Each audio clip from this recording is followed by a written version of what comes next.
Tinanong man lang ba kayo? Nagkaroon ba ng public consultation kung nararapat siyang pimirma dito sa maanumalyang impeachment complaint laban kay Vice President Inday Sara Duterte? Hindi po nila pwedeng sabihin wala kayong pakialam. Eto na naman maghahalalan. Lalapit na naman sila sa inyo.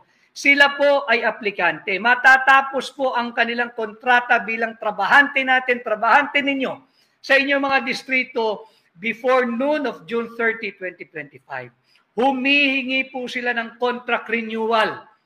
Ganito po ang dapat natin trato ngayong halalan. Humihingi sila ng contract renewal na ma-extend for another 3 years yung kanilang trabaho o employment bilang trabahante natin sa Kongreso.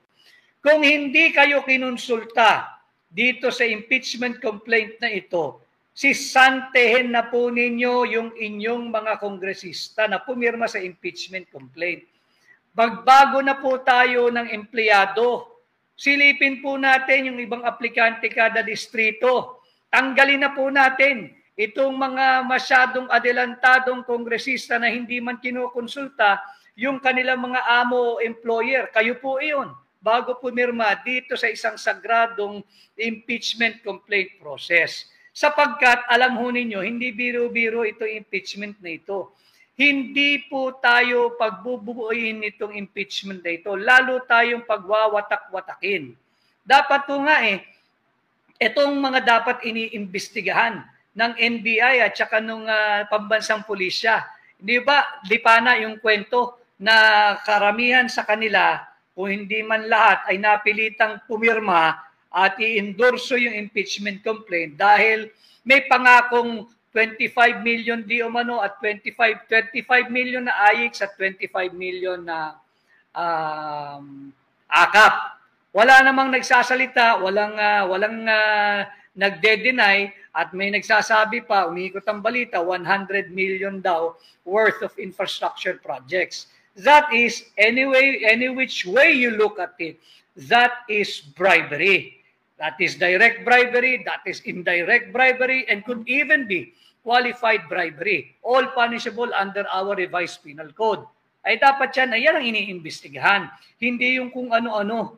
At kaya po natin sinasabi na hindi tayo sang-ayon dyan sa maanumalyang impeachment complaint because kami po sa hakbang ng maisog at ang buong Team Suka ay naninindigan sa rule of law. I personally always champion for the government, for the public officials, for the public officers, and for us ordinary Filipinos to always uphold, defend, and respect the Constitution.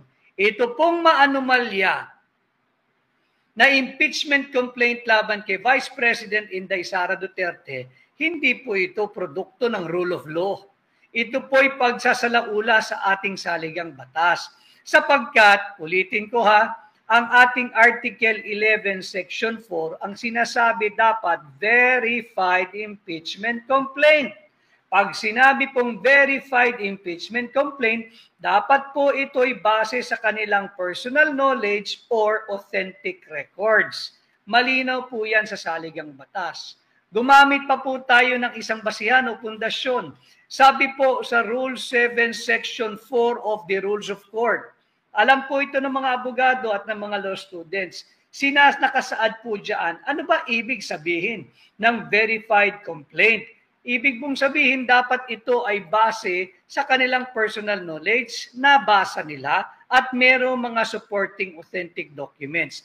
Hindi yun po basta na lamang pumirma dahil merong pangako na AKAP, na AIX, na pondo para sa infrastruktura sa kanilang distrito o kung anumang proyekto. Sapagkat pag yan ang naging basihan, hindi po personal knowledge yun.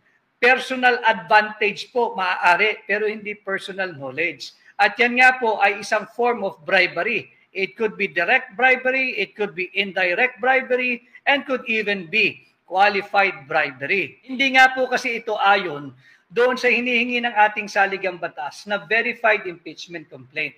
Nabanggit ko na po yung requirement ng ating saligang batas, yung Article 11, Section 4, nandyan din yung ating Rules of Court, Rule 7, Section 4, pati po ang sariling rules of procedure ng House of Representatives, diyan po sa kanilang Rule 2, Section 3 ng sariling rules ng House of Representatives. Ang hinihingi po dapat ay base sa kanilang personal knowledge at base sa authentic document. Paulit-ulit po nating dinidiskurso ito sapagkat hindi nga po dapat aksyonan itong unconstitutional at illegal na verified impeachment complaint.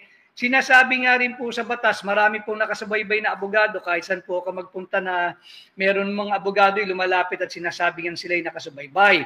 Alam mo ninyo, meron tayong prinsipyo sa batas na false in one, false in everything. Pag mali ka po sa isang, mali ka na sa lahat. Ganito po ang estado ng maanomalya at unconstitutional na verified impeachment complaint na inihain laban kay Vice President Inday Sara Duterte.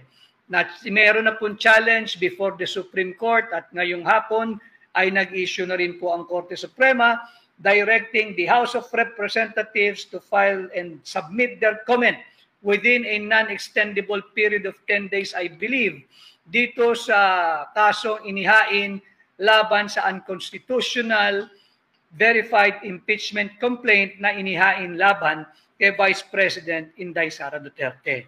At alam mo nyo, kaya natin muling pinag-uusapan ito, ang titingnan mo lang naman dito yung naging basihan nila, bakit sila pumirma.